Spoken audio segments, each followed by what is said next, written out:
Time right now for JS On Air. As we've mentioned, today is the spring election here in Wisconsin. And with only 2 statewide races on the ballot, voter turnout is expected to be low. We're joined by Don Walker from the Milwaukee Journal Sentinel. Don, thanks for joining us.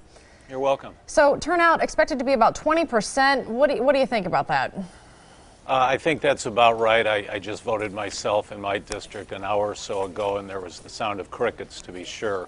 Not too many people showing up, but 2 very important statewide races, as you mentioned, the Supreme Court race as well as the state school superintendent race. In the city of Milwaukee, there's an advisory referendum on the ballot. Is that expected to bring people out to the polls at all, or is this just going to be something that if they show up, they'll be lucky enough to be able to cast a ballot for?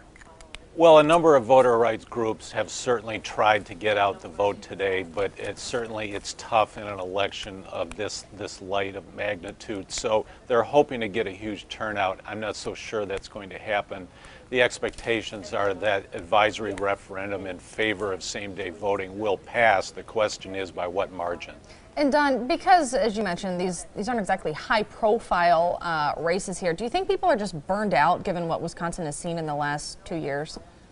That occurred to me as well today as I was voting, and I do think there's a measure of that. I ran into some people who didn't even know there was an election today, so I do think that's a factor. A lot of money has been spent, a lot of races, a lot of rhetoric over the past couple of years, and that could very well be the case. And of course, any election is going to pale in comparison to the near record turnout we had in November for the presidential election. So expectations, understandably, a little bit low today. Don Walker, thanks for joining us from the newsroom downtown this afternoon.